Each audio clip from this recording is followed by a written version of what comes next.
This is a Dragon Blazer production. Coming soon to a podcast near you.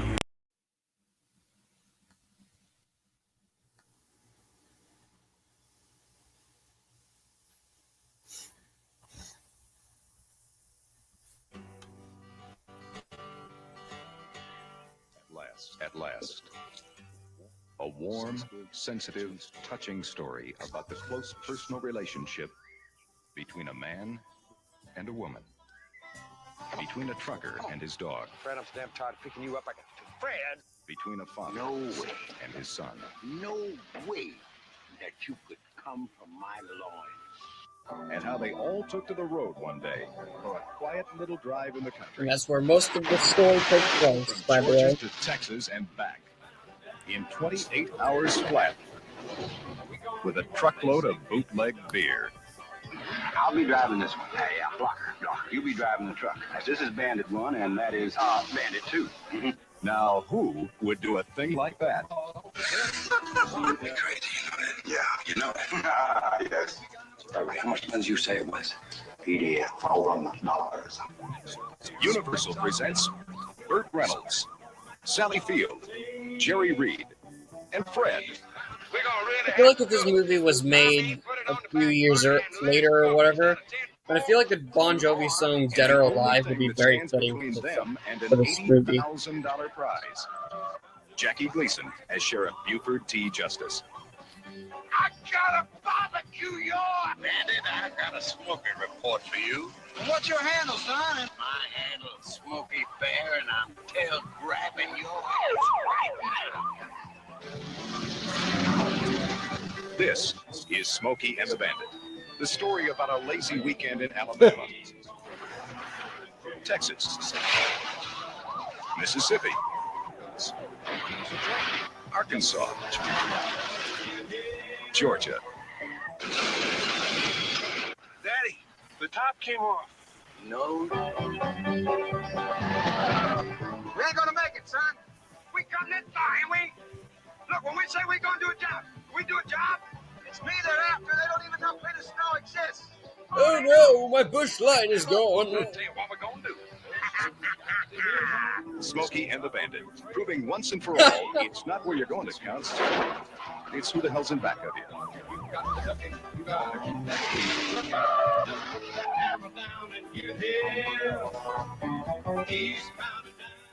So happy belated Father's Day. Happy belated Father's Day. I am your host. I'm not your dad. No, but never mind. I'm your dad.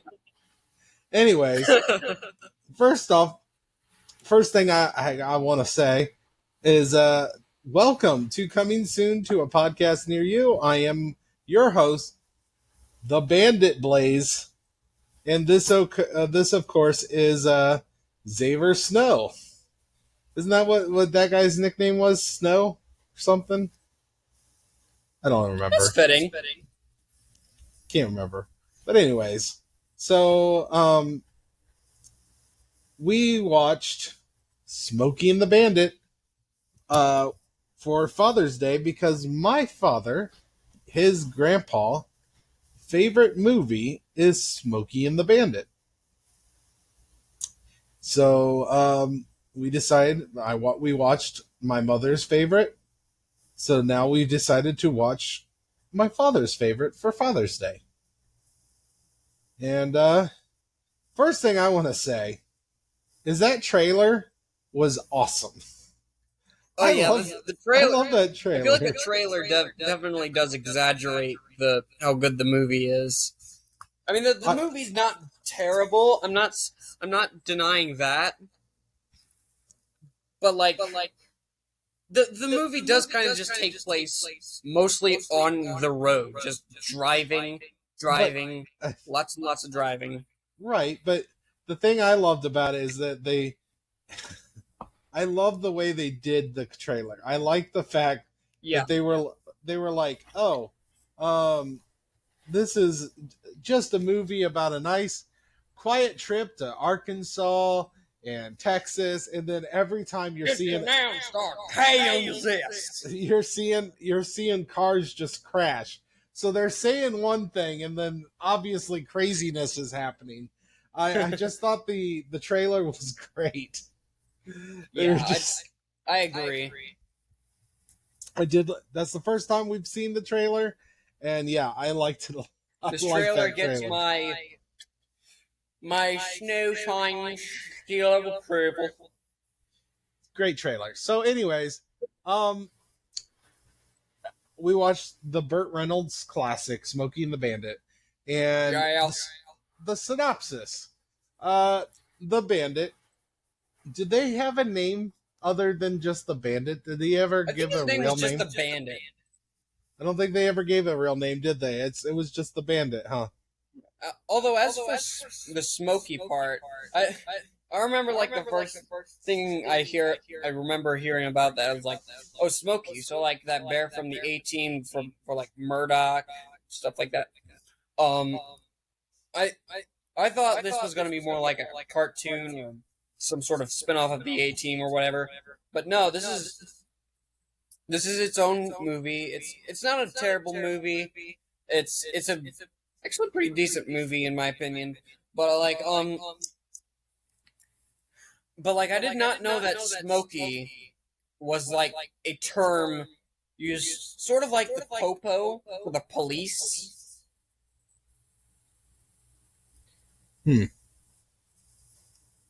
Yeah, I didn't know that either actually until we were watching it. So I just read something interesting. So one thing about this movie is the main point of the movie is they're bootlegging some Coors beer. Oh no, my bush light is gone. Coors, specifically Coors. And the Coors beer was indeed illegal in certain spots, I guess. Originally, what I read was it was something about the pasteurization of it, and it had to be refrigerated, so it was illegal in certain states. Here I'm reading something else that's interesting, saying that Local 366 was the trade union division which represented the workers of Coors. The strike, it was over a strike, was over a clause in employee contracts which required all workers to take a mandatory polygraph test where they could be asked directly to reveal their sexual orientation. So apparently, the whole Coors thing is about the fact that they were being forced, like employees were being forced to take lie detector tests to reveal whether they're gay or straight, and possibly not being allowed to be hired because they were gay. So this was over a strike. None of this is mentioned in the movies. In fact, I just found that out as we were looking. Because I was looking up the actual reason, and I thought I found it last time, but this is the first time I've seen that. Anyway, so this movie was about the Bandit being offered by two guys to bootleg and get some Coors beer there in Georgia to go to Texas, I believe it's Texas, to get Coors beer and then transport a bunch of Coors back to Georgia. And he is driving super fast. Yes. The entire way. Yeah. So that was his job though. So do you remember Papa explaining why he was driving the Bandit and not just the semi? Okay, so the semi carries the Coors, which is highly illegal, and they could get arrested and caught. The Bandit's job was to pretty much drive fast and have the police looking for him and chasing after him and ignoring the semi. Because he's really good at avoiding the police. but the semi can't get into high-speed chases. So if they ever decided to pull over the semi, find this Coors, they would be in a lot of trouble. So his whole job was literally to continuously break the law so the police go after him instead of the semi with the actual contents of the Coors. That was his job, and that was the point of this movie. At one point, the officer who's chasing him literally like has a face-to-face encounter with the bandit, like in this pub or whatever, and he doesn't even know it. No, he doesn't know what he looks like because he's just seen the car, not him. And and there was also the story where the bandit just happens to pick up a runaway bride, and the Smokey bear that's chasing him the whole time is the father of the husband or the groom that was trying to get married to her.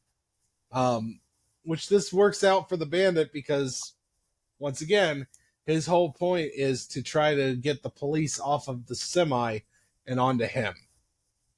Yeah. So he basically looks at this woman in the middle of the street, realizes that she's like a runaway bride from like a high-ranking police officer, and then realizes, hey, this woman looks like another law I can break. I mean, I don't think that's because he was gonna drop her off, and then she didn't want to be dropped off.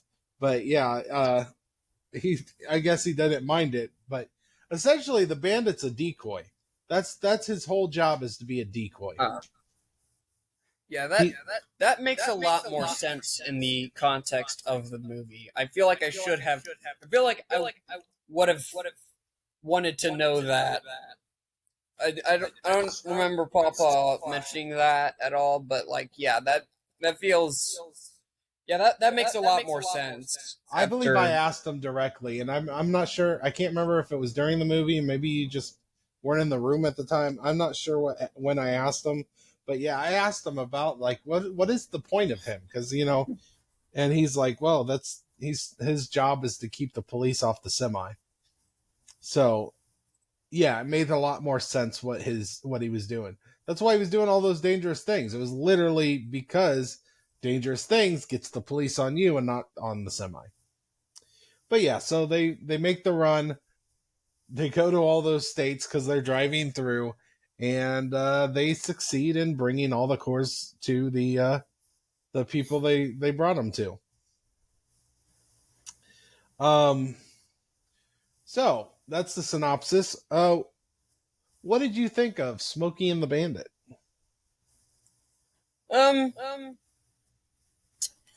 Well,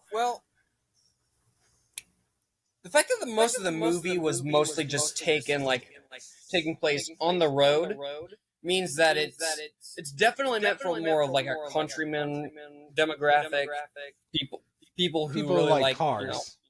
People that like cars.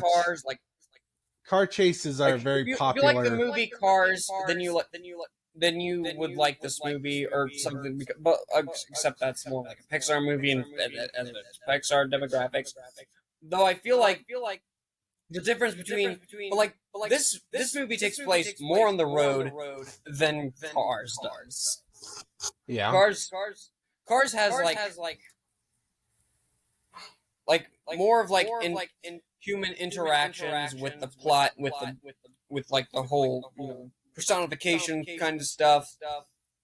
Although I feel like Cars is a lot more questionable than this movie. But I mean, and obviously neither this movie or that movie was intended to be questioned and compared with each other, but I'm comparing both of those because this movie takes place a lot on the road.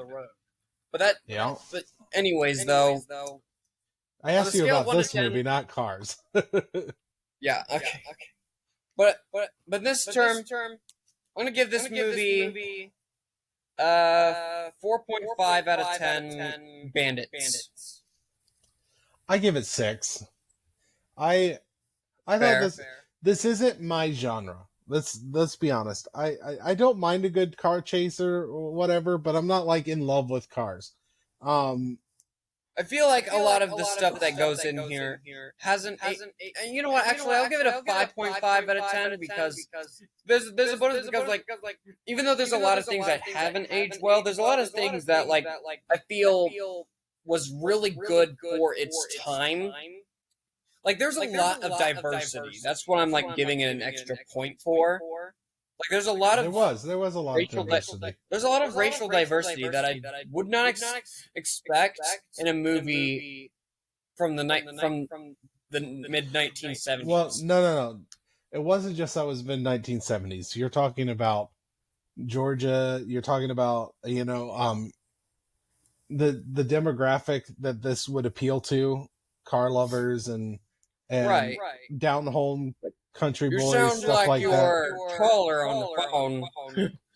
Yeah, there was a little bit of. They definitely had the sheriff of. The sheriff was from Texas, I think. But they definitely had that sheriff. He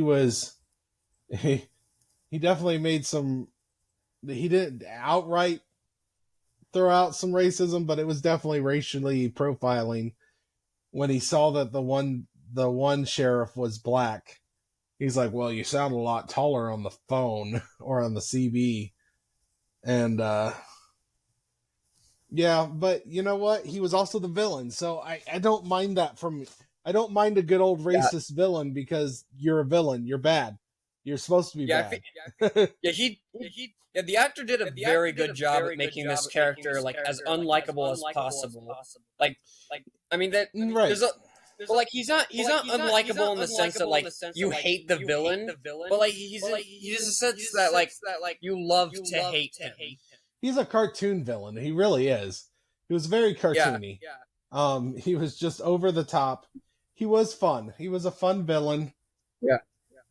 I liked him, and like I said, now if let's say our main hero is your racist character, that's where I have some issues. But you got a villain, and he's a little racist. I mean, he's a villain. I mean, if the hero is like racist at first, but then slowly starts to grow as a character to where they're not racist anymore. But if they're racist by the end of the movie, then that's where the problem starts to arise. Or if the racism is not even really explained or built on at all, it's just a racist protagonist. But the villain was deliberately like a bit of a racist, bit of a I don't know, innuendo. Now we're bringing this up a lot, but there was really only one scene that depicted that. It was just the one scene with the sheriff. There wasn't like wasn't like he's going after every black person he could find, but it's implied. It's implied.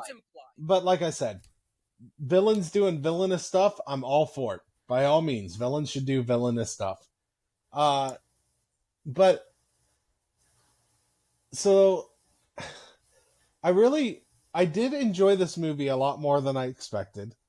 Burt Reynolds and Sally Field were just, I mean, you could tell it shows that they were dating. They were dating at the time, and it comes through. They worked really well together, and Burt Reynolds was just straight up charming in this movie. I liked him a lot. He was he was very entertaining. All the characters were real entertaining in this movie. Jerry Reed, Sally Fields was really good. The bad guy was very good. I can't think of his name. I know he's also famous. I think he's famous. He was from the Honeymooners. Jackie Gleason, that was his name. What? I don't know. I don't remember the last time you watched UHF, but do you remember that one kid who was like the son of the CEO of that one news station? Vaguely. It was like Dad. Oh yeah. Mm-hmm. Yep. The son of the sheriff definitely gave me that guy vibes. Although this movie came before UHF, so. Yeah, he's Which reminds me, holy crap! This movie looks really good for its time. Yeah, I'd like to bring that up as well. Yeah, this so fun fact, This movie came out. This was the number 2 movie of the year in 1977. Guess what number 1 was? It was Star Wars. We just watched it. Yeah. Which is surprising. I didn't realize that this movie was that popular. I knew my dad loved it as a kid, and I knew my dad loves it still, but I did not realize how much people liked it then. In fact, I probably wouldn't even know about this movie if it wasn't because my dad loves this movie. Probably would have never even heard of Smokey and the Bandit. It's not one that I hear about often. But it was apparently very popular. Yeah. Do you have a favorite scene in this movie? Favorite scene? Probably. Probably all the scenes with. Probably the scene with the bride just like yakking on and on like with the dress over her face, like hello. Like you can't see her face, but she's just talking over on and on and on and on. I don't know why, but that scene just stuck out to me just really hilariously, especially with the bandit just like holding the microphone up to the dress. It was like, hey, listen to this. Yeah. Yeah, I know, right? So I don't know if this is my favorite. But don't let anything stand. I want to share a scene from this movie. Power Natural Plus Premium Gasoline. Performance I'm going to share the scene. Oh. Start yours at purdueglobal.edu. I got to get through these trailers or whatever. But I believe this is the scene where the bandit and the sheriff meet each other and they don't know each other's and I will say I love the end of this scene. So we're just going to share that real quick. This is the scene you mentioned earlier.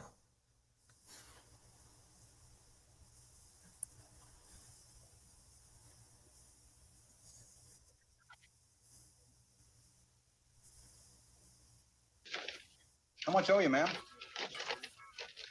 $1.50. You are. Cheap change. $1.50.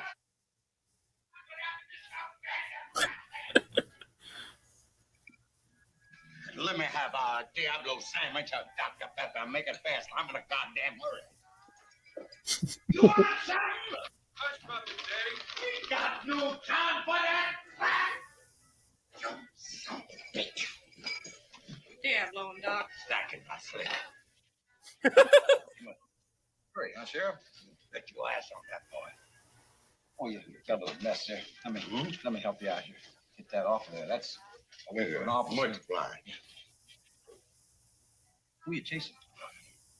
Who chasing you? Nobody's chasing me, boy. I was chasing a goddamn maniac all the way from Texarkana, Texas. Really? Is he a bank robber? Look, Byron. Bank robbing is baby shit alongside of what this dude is doing. Yeah. Almost killed 20 law officers. Driving through people's backyard, knocking down mailboxes. Got a broad in the car, took across the street line at the manor.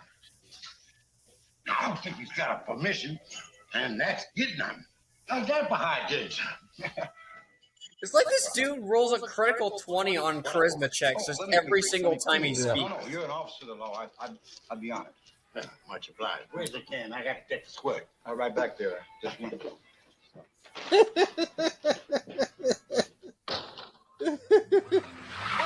Hey! What are you doing in my car? You're going the wrong way! Oh, Oh. hang on. What the hell are you Oh. doing? Sheriff Justice is in there. I know.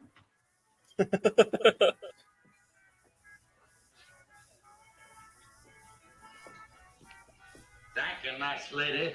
Sure thing. I don't know how.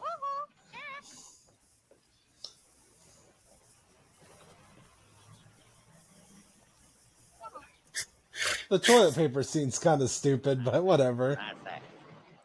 It's funny, stupid. Yeah.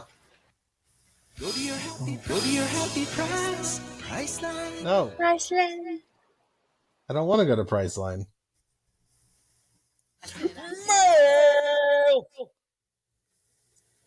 Ow.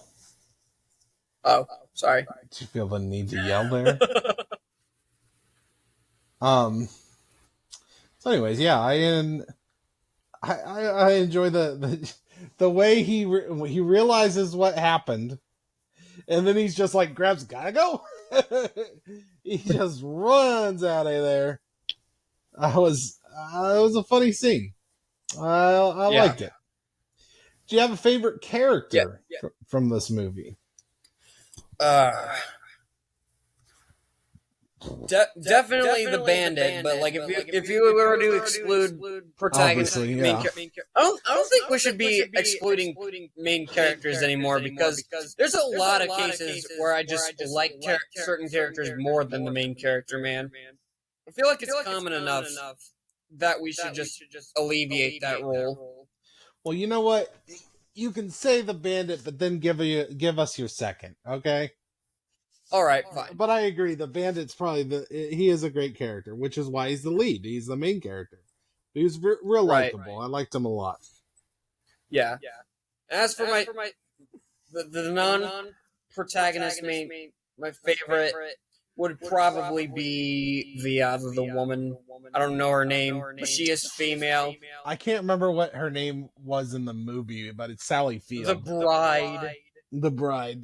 The runaway bride. Yeah, I can't decide whether it's, for me, it's her or the Smokey, the sheriff. I enjoyed the sheriff. He was the douche. I was thinking that too. But man, but I liked her a lot. I did like her a lot. There's a lot of funny scenes with her as well, though. There was. She worked well with the Bandit. All right. Yeah. So we've already given our ratings. Although I still we already gave our ratings. I gave it a 5.5. You gave it a 6. Right. So that means next is Rotten Tomatoes. I still do think that the kiss scene was just really weird, though. They just met. Like that day, the day before, whatever. Yeah, I see. You have a real issue with people kissing on the first seeing each other. That happens way more in life than you might think. I think than you think. It happens quite frequently. It's not that weird. Well, when it's in a story about especially romance, in a movie, it looks forced. You gotta be careful about that. Yeah. Anyways, continue. It's fine. I think you just don't. Yeah. Anyways, so what's your Rotten Tomatoes? Guess. I'm gonna guess 80 for critics, and maybe 65 for audience. I'm gonna guess 72 audience. 86 what did you say for critics? I just now did. 86 I'm gonna go with critics. 72 for audience. Okay. I don't know. This one's a hard one. Okay. So it's 79% for critics. All right. So I'm closer on that. 85% for audience. And you're closer on that. All right. I wasn't sure because I haven't heard a lot about this, so I wasn't sure how people feel about this movie. This one was a complete mystery for me. Like I said, Smokey and the Bandit hasn't really come up in my day-to-day life, other than the fact that I know it's my dad's favorite movie. Yeah, much like Star Wars, it did get 2 sequels. However, unlike Star Wars, it didn't create a huge fan base and franchise that still is relevant to this day. That's right. Franchise. That's true. So, do you have a Cinemantra? I think so. All right. So, you have an illegal substance that you want to take, let's say, up north. So far, you get to Greenland with it or whatever. Okay. What is the illegal substance? You can even make something up if you want to. The illegal substance? You can make something up if you want to as well.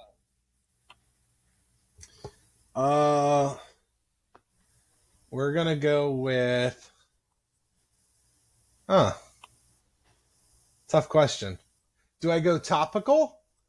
Do I go with something fake from a movie?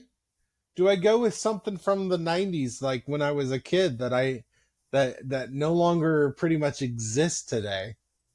Which route do I go?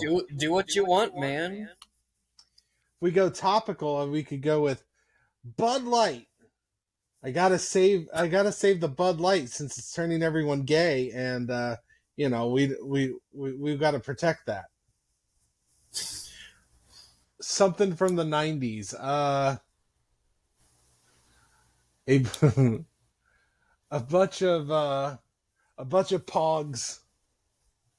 pogs from the 90s. I don't know what that is, so I'll give you an 8. That's because it's from the 90s. That's why I'm giving you an 8, not like a 1 or 2. Oh, no. The Ecto Cooler High C drinks. They made in the 90s, it might have been the 80s. They made a Ghostbusters Slimer themed High C that was in those little juice boxes. Those were, I remember, well, they probably weren't as good as I remember, but I was a kid and they were delicious because I was a kid. I got a Cinemantra. If you were the Bandit, what would be your cool car? You can pick a real life car. You can pick a fictional car. What cool car would you go and be the Bandit to try to drive the police DeLorean. away? The DeLorean. Great choice. Great choice. The DeLorean is an awesome... And that's a real car. It doesn't go back in time, but it's a real car. Yeah. It was a failed car. I'd probably have to choose a DeLorean that doesn't go back in time, because if I was going like 120 miles an hour, then I'd probably be like flipping back and forth. But in time. Hey, it's 88 miles per hour to go back in time. That's the proper. We don't need to go 120. Yeah, but like 120 miles an hour is the speed that the Bandit was going, and that's faster than 88 miles an hour. How do you think that's going to like mess around with the space-time continuum at that speed? I'm just saying, once you get to 88 miles per hour, unless the Smokey's able to follow you, you don't have to keep speeding. You went back in time. Anyways, so I would choose the 1989 Batmobile. Such a cool car. Just a cool car. Anyways, is there anything else you want to say about Smokey and the Bandit? Nah. Watch it.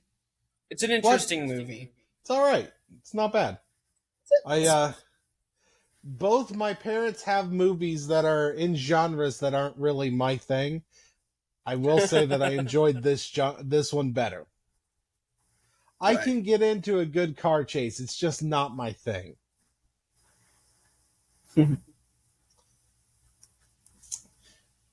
Less getting into Scarlett being such a bitch. Anyways.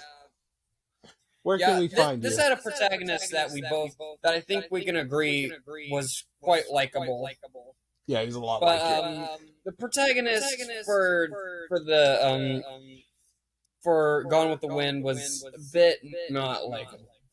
Just that's just my opinion. But also, we did not give a Cinemantra score for Beavis and Butthead, did we? I never give scores. I keep forgetting. You force that, I don't get it. Right. What would you give me for the DeLorean answer? Oh, 10. 100. 11. Yeah. I love the DeLorean. That's a great choice.